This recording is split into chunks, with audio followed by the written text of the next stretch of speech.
नमस्कार, के news India देख रहे हैं आप। मैं हूं आपके साथ जावेद अली और स्वागत है आप सभी का हमारा मध्य प्रदेश और छत्तीसगढ़ में बुलेटिन में। मध्य प्रदेश और छत्तीसगढ़ से जुड़ी हर खबर से आपको रूबरू कराएंगे, लेकिन उससे पहले एक नजर हेडलाइंस की ओर।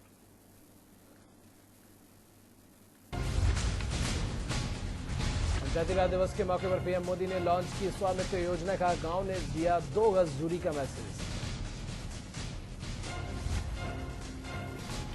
इंदौर में 20 दिन में सामने आए 900 मामले, प्रशासन ने मानी गिनती लगातार बढ़ती जा रही है मरीजों की संख्या। इंदौर में 2 आईपीएस अधिकारी समेत 11 पुलिस कर्मी कोरोना से संक्रमित, प्रशासन लगातार बरत रहा है सावधानी। मध्य प्रदेश में फिलहाल नहीं होंगे नगर निकाय चुनाव, शिवराज ने 1 साल बढ़ाया निकायों का कार्यकाल। छत्तीसगढ़ के सीएम भूपेश बघेल ने पीएम मोदी को लिखी चिट्ठी, 30,000 करोड़ रुपए की मांगी मदद।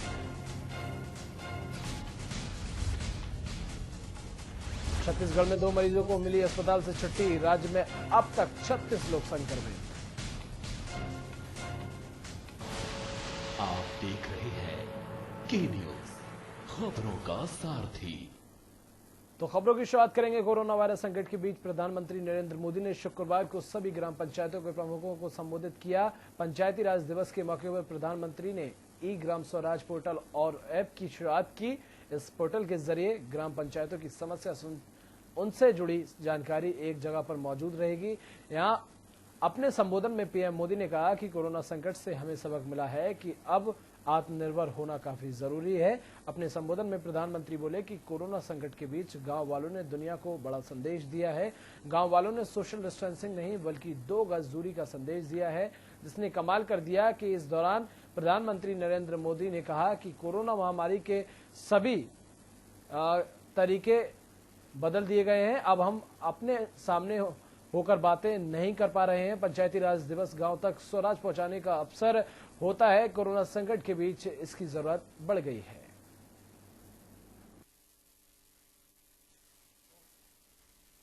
इतना बड़ा संकट आया, इतनी बड़ी वैश्विक महामारी आई, लेकिन इन 2-3 महीनों में हमने ये भी देखा है कि भारत का नागरिक सीमित संसाधनों के बीच अनेक कठिनाइयों के सामने झुकने के बजाय उससे टकरा रहा है, लोहा ले रहा है।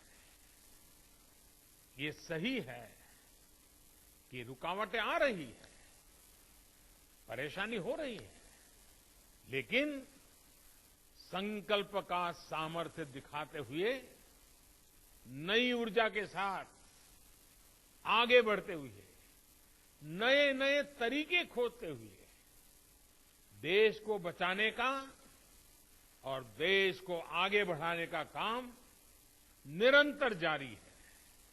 साथियों, इन परिस्थितियों में गांवों में जो हो रहा है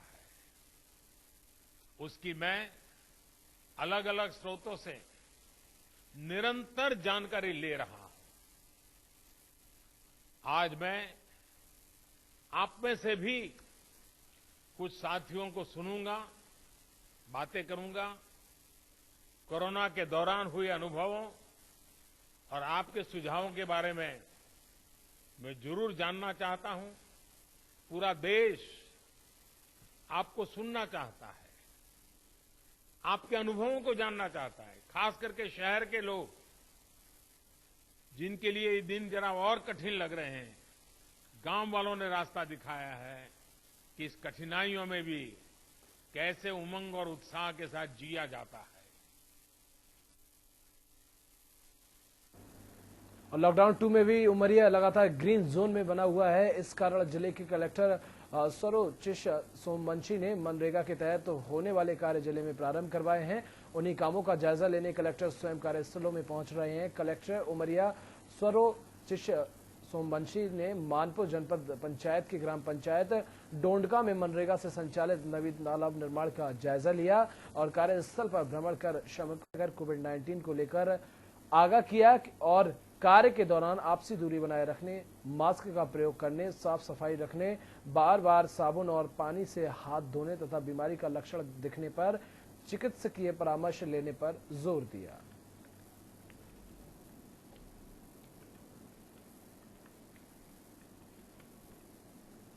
आज मानपुर में हम लोगों ने भ्रमण किया। मैं तहसीलदार मानपुर हैं और ग्रामीण विकास विभाग के अधिकारी हैं। हम लोग दो चीज़ें मुख्य रूप से देख रहे हैं कि जो भारत सरकार की जो गाइडलाइन है उसमें द्वितीय वाली में उसमें मनरेगा को अभी परमिसेबल किया है। तो पूरे जिले में मनरेगा के इस समय काम हम लोगों ने शुरू किए हैं और लगभग 12,000 आज का लेबर एंगेजमेंट है। तो वही मैं देखना चाह रहा था कि किस प्रकार से काम हो रहा है, सोशल डिस्टेंसिंग का पालन हो रहा है कि नहीं। उसके अलावा जितनी भी डीबीटी की योजनाएं हैं उनका जो भुगतान है कैश के रूप में, बैंक में किसी को परेशान नहीं होना पड़े हितग्राहियों को, तो उसका जो कैश भुगतान है वो कितना हो रहा है। तो आज बड़ी अच्छी स्थिति मिली ग्राम पंचायत में। प्रधानमंत्री किसान सम्मान योजना, पेंशन, महिला मुखिया जो बैगा होते हैं उनको 1,000 रुपए और बाकी सभी स्कीमों के जो पैसे होते हैं वो सारों का कैश में वितरण किया गया है। और बानपुर के ग्राम बोलिया के ग्रामीणों में उस वक्त हड़कंप मच गया जब गांव के ही एक मोबाइल टावर पर एक व्यक्ति चढ़ा, जिसकी जानकारी ग्रामीणों ने पुलिस को दी। वहीं मौके पर पहुंची पुलिस ने काफी मशक्कत के बाद युवक को नीचे उतारा। युवक के टावर पर चढ़ने की क्या वजह रही, उसका पुलिस पता लगा रही है और लोगों से पूछताछ भी कर रही है।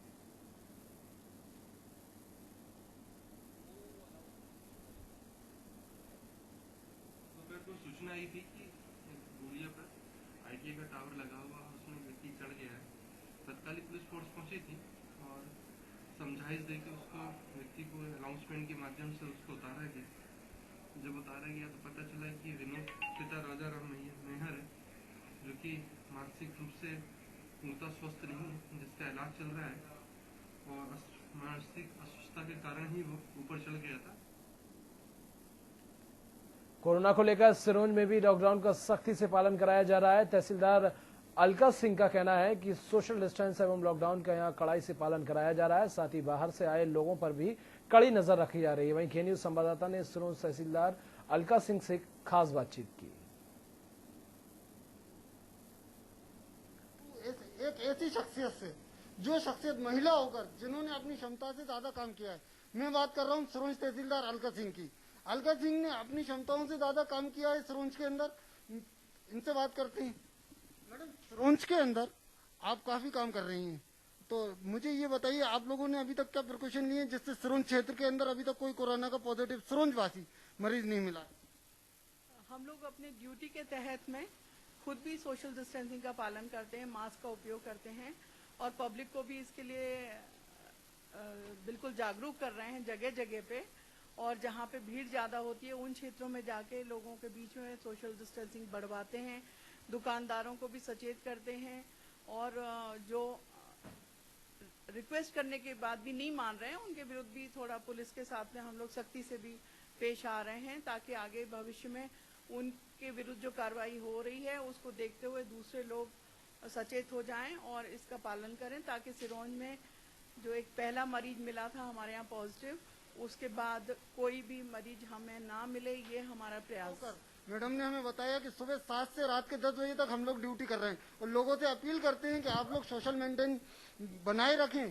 साथ ही कुछ जो लोग न मानते नहीं है, मास्क लगाते नहीं है, बाजार में इधर उधर फिरते हैं, इनको प्रशासन, पुलिस प्रशासन के जरिए इनको डांटा जाता है। नहीं मानने वालों के ऊपर कानूनी कार्रवाई होती है। सिरोंज से कैमरा पर्सन कैफ अली के साथ मैं जुनैद अहमद।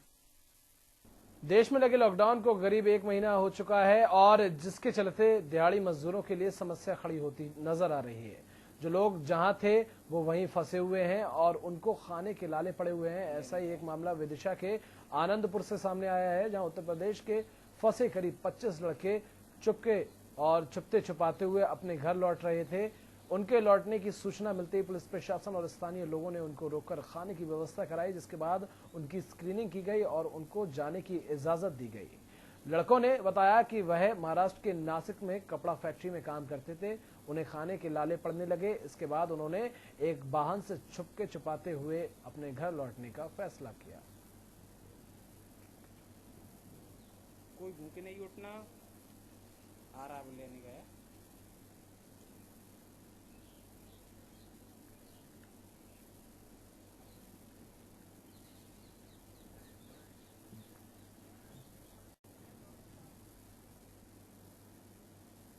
कोरोना वायरस से संक्रमित 4 मरीजों में 2 की रिपोर्ट नेगेटिव आने के बाद उन्हें कोविड केयर सेंटर से शुक्रवार को दोपहर में ही छुट्टी दे दी गई।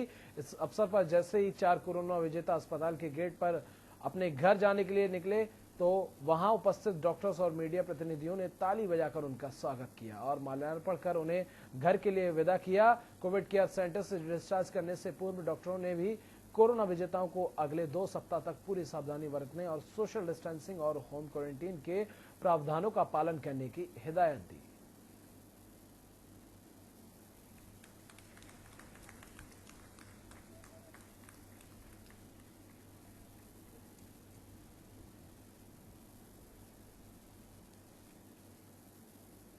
और मध्य प्रदेश में सत्ता परिवर्तन के साथ ही अब लगता है खनन माफिया सक्रिय हो गए हैं। देश में लागू लॉकडाउन और सोशल डिस्टेंसिंग का भी उन्हें जरा भी खौफ नहीं है। फिर चाहे कुछ भी हो, इन्हें तो बस मुनाफे से मतलब है। इसी कड़ी में देपालपुर के समीप थाना बेटमा और अंतर्गत ग्राम मेठवाड़ा में जब हमारी टीम को अवैध खनन की सूचना मिली तो तत्काल हमने जिला प्रशासन के अधिकारियों से संपर्क किया। सूचना पर पहुंचते अधिकारियों ने शासकीय तालाब की भूमि पर उत्खनन करते हुए रंगे हाथों 6 लोगों को पकड़ा, साथ ही जेसीबी मशीन सहित कई डंपर जब्त किए।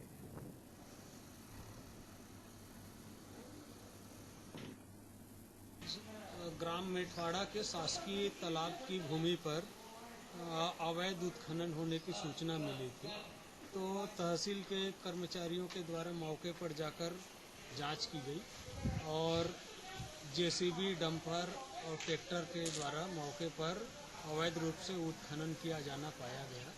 तो उसके बाद जो वाहन मौके पर मिले उनकी जब्ती बनाई गई और कुल 6 व्यक्तियों को अवैध उत्खनन करते हुए मौके पर पकड़ा गया। और लॉकडाउन के कारण बेजुबान पशु एवं जानवरों की हालत बहुत ही दयनीय होती जा रही है। ऐसी स्थिति में घरों की छतों पर आकर बंदर बैठ जाते हैं, जिन्हें कुछ लोग भगा देते हैं और कुछ इन बेजुबान जानवरों की व्यथा को समझते हुए चारा पानी कराते हैं। आपको बता दें, ऐसा ही नजारा नलखेड़ा की नीमा कॉलोनी में देखने को मिला, जहां घरों की छतों पर बैठे बंदरों को संतरे खिलाए गए ताकि उनकी भूख मिट सके।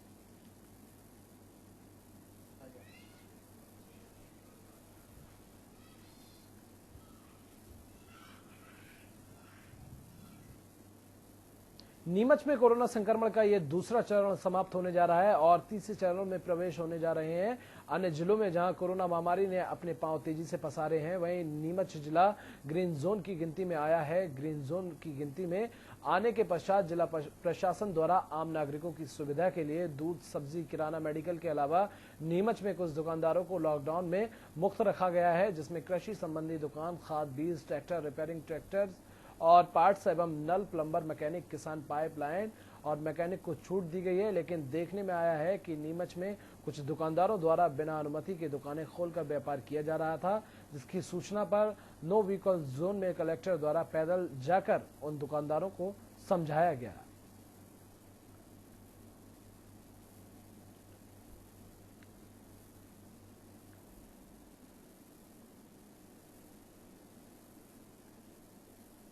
नॉर्मल एक रूटीन निरीक्षण किया है, जिससे दुकानें जिनको परमिशन नहीं है वो ना खोलें। ये बार बार आता है विषय कि कोई कंफ्यूजन है। हमारे ऑर्डर्स में बड़ा क्लियर है क्या खुलना क्या नहीं खुलना। भारत सरकार की भी जो गाइडलाइन है उसको भी उसमें एक प्रोविजन है कि हर जिला अपनी स्थानीय ज़रूरतों को देख के और स्थानीय जो उसकी सेंसिटिविटी है उसको देख के निर्णय ले। तो कई सारी चीज़ें हैं ऐसी हैं जो भारत सरकार के हिसाब से खुली हैं, बट हमें जो हमारा जो आपदा प्रबंधन समूह जो इसको बना है, जिसमें सारे लोग हैं, उसमें बहुत क्लियर करा था कि अभी चूंकि हमारे आसपास संक्रमण फैला हुआ है तो अभी जितनी ज़रूरत है उतनी दुकान खुले। और देश भर में डॉक्टरों और पुलिसकर्मियों पर हो रहे हमलों को रोकने एवं कोरोना वायरस के प्रति जागरूकता फैलाने के लिए आज भिंड ने पहल की है। पुलिस ने अनोखी पहल करते हुए एक झांकी निकाली है, जिसमें कोरोना वॉरियर्स ने रस्सियों से कोरोना वायरस को थाम रखा था और इसकी वजह से कोरोना लोगों तक नहीं पहुंच पा रहा है। जो कोरोना वॉरियर्स दिखाए गए हैं उनमें डॉक्टर, पुलिस, सफाई कर्मी एवं पत्रकारों को कोरोना वॉरियर्स के रूप में दिखाया गया है। शहर में ये झांकी निकाली गई, जिसका लोगों ने जगह जगह पुष्प वर्षा कर एवं तालियां बजाकर स्वागत किया। किसान की बैलगाड़ी पर यह झांकी निकाली गई।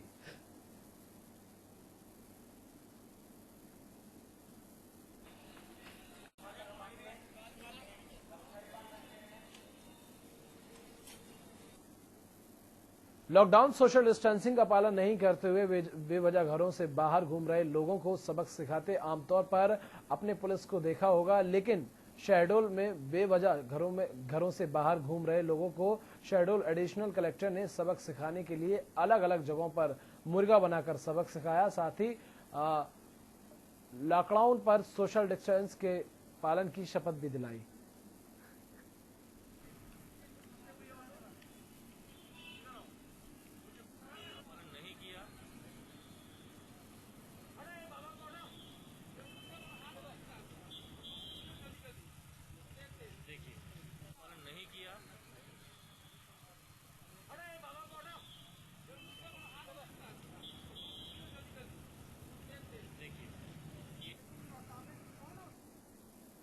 पूरा प्रदेश कोरोना महामारी से जूझ रहा है, वहीं पत्रकार प्रशासनिक अधिकारियों के साथ कदम से कदम मिलाकर प्रशासन का सहयोग कर रहे हैं। ऐसे में अधिकारियों द्वारा पत्रकारों से अभद्र व्यवहार करने का मामला सामने आया है। विदिशा जिले के शमशाबाद में शांति समिति की बैठक में पहुंचे पत्रकारों से एसडीएम द्वारा अभद्र व्यवहार किया गया, जिससे गुस्सा पत्रकारों ने मुख्यमंत्री के नाम एसडीएम को ज्ञापन सौंपते हुए कार्रवाई की मांग की है। विदिशा जिले के तमाम शहरों में एसडीएम के खिलाफ मुख्यमंत्री के नाम ज्ञापन दिया जा रहा है और साथ ही लटेरी में पत्रकार संघ द्वारा एसडीएम को ज्ञापन देकर अभद्र व्यवहार करने वाले एसडीएम पर कार्रवाई की मांग की। ज्ञापन में कहा है कि अगर संबंधित अधिकारी पर कार्रवाई नहीं की गई तो मध्य प्रदेश सरकार और शासन की जनहित योजनाओं का प्रचार प्रसार रोक दिया जाएगा। तो साफ तौर पर एसडीएम ने विदिशा के एसडीएम ने पत्रकारों के साथ अभद्रता की। नीमच जिले के मनासा तहसील के अंतर्गत आने वाले ग्राम अरनिया चंद्रावत में एक महिला का शव अपने ही घर की छत पर संदिग्ध अवस्था में पड़ा मिला। सूचना पर पहुंची पुलिस ने शव का पोस्टमार्टम करवाकर परिजनों को सौंप दिया है।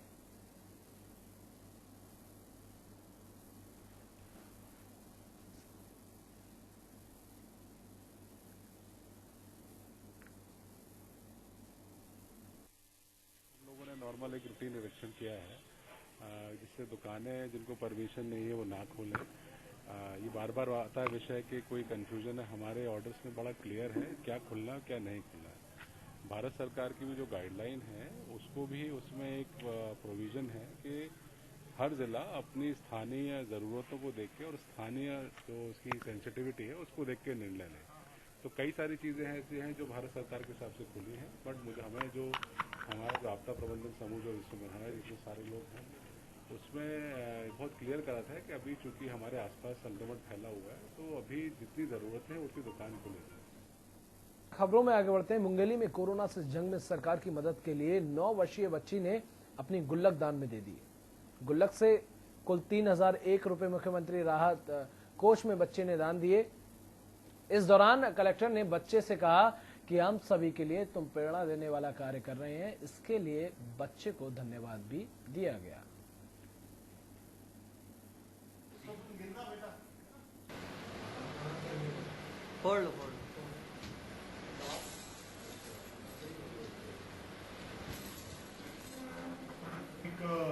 बेसिकली सब लोग अपने अपने स्तर से मदद कर रहे हैं और एक बहुत अच्छी बात है कि बच्चे जो अपना सेविंग्स जो अपने कुछ पॉकेट मनी के रूप में या जो भी पैसा उनको मिलता है उसका सेविंग्स उन्होंने किया है।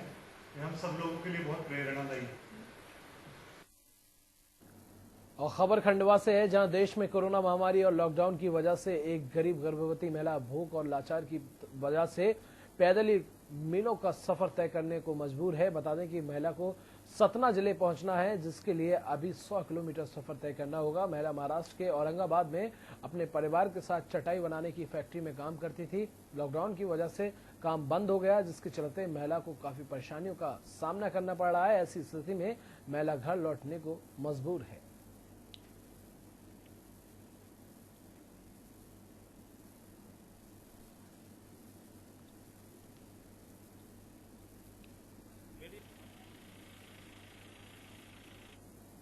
और बिलासपुर में कोरोना महामारी को लेकर इन दिनों छत्तीसगढ़ के सीएम प्रदेश एनएसयूआई के जिलाध्यक्ष से चर्चा कर रहे हैं। वहीं सीएम ने बिलासपुर के जिलाध्यक्ष रंजीत सिंह से फोन पर बात करते हुए कोरोना महामारी में जरूरतमंदों की मदद करने और संकट में फंसे गरीबों लोगों की सेवा करने पर गंभीरता से चर्चा की। सीएम ने कहा कि हर किसी को जूझ कर काम करना है। इस कोरोना को भगाना है, इसके लिए सभी को एकजुट होकर काम करना होगा। वहीं सीएम ने कहा कि मुख्यमंत्री राहत कोष में जो आपने 11,000 रुपए धनराशि दिए हैं, उसके लिए आपको बहुत बहुत धन्यवाद।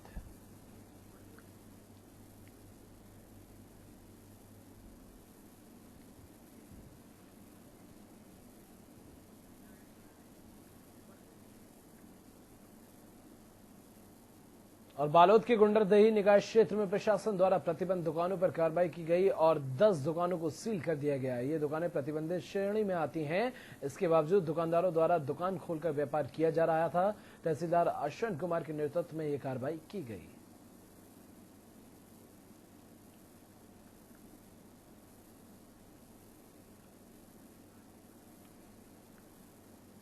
सूरजपुर में पंचायत भैयातान अंतर्गत ग्राम पंचायत बुंदिया और धर्मपुर पंचायत में हाथियों द्वारा फसलों को किया जा रहा है नष्ट। नुकसान गांव में हाथी विचरण करने के लिए निकल पड़े हैं। ज्ञात हो गई सोनगरा जंगल में हाथियों का निवास है। आए दिन यहाँ विचरण करते रहते हैं, जिससे गन्ना और गेहूं की फसल को खाकर और रौंद कर काफी नुकसान पहुंचाया जा रहा है, जिससे ग्रामीणों का आर्थिक समस्या का सामना करना पड़ा है। वहीं जान का डर भी बना हुआ है। खेती जैसा नुकसान लगातार हो रहा है।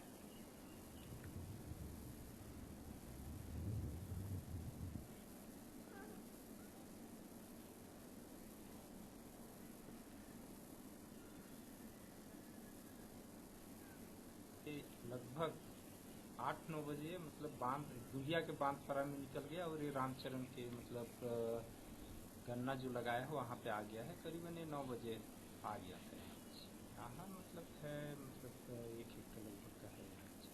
तो इसका मतलब जो रामचरण का है यहाँ पे 8 लोगों का नुकसान हुआ है, तो 7-8 हेक्टेयर लगभग का नुकसान हुआ।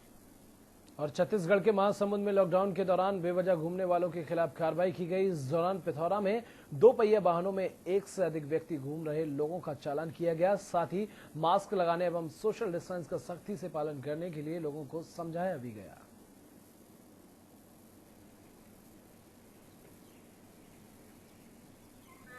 लॉकडाउन के चलते ये आज जो फ्लैग मार्च निकाला गया है, इसके पहले भी हम लोगों ने कई बार, कम से कम 5-6 बार हो गया है, फ्लैग मार्च हम निकाल रहे हैं पुलिस प्रशासन के साथ में, और लोगों को समझाइश दे रहे हैं, जागरूकता उसको लाने के लिए उनको समझाइश दे रहे हैं। और जहां जो उल्लंघन कर रहा है उसके खिलाफ कार्रवाई भी हम लोग कर रहे हैं।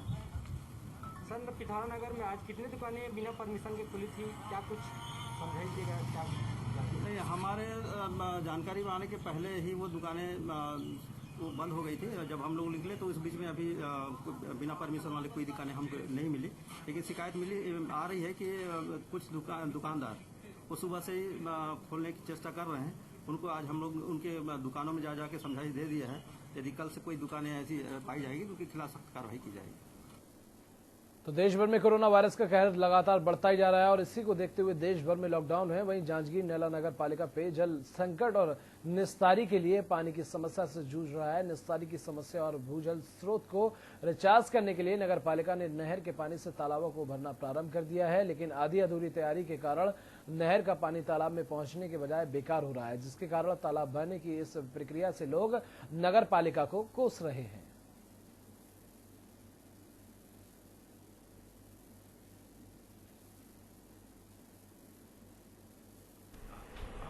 नगर पालिका के द्वारा भीमा तालाब में भर चुके हैं, खड़फड़ी तालाब में भरा जा रहे हैं, डुमरिया और जोखाही में कैसे भरने की तैयारी हो रही है। मतलब ना कल से उसमें भी जाना चालू हो जाएगा।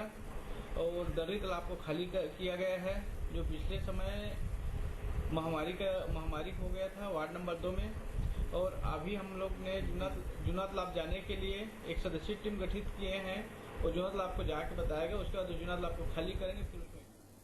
और इसी के साथ इस खास बुलेटिन में बस इतना ही। देश दुनिया की तमाम खबरों के लिए देखते रहिए के न्यूज़ इंडिया।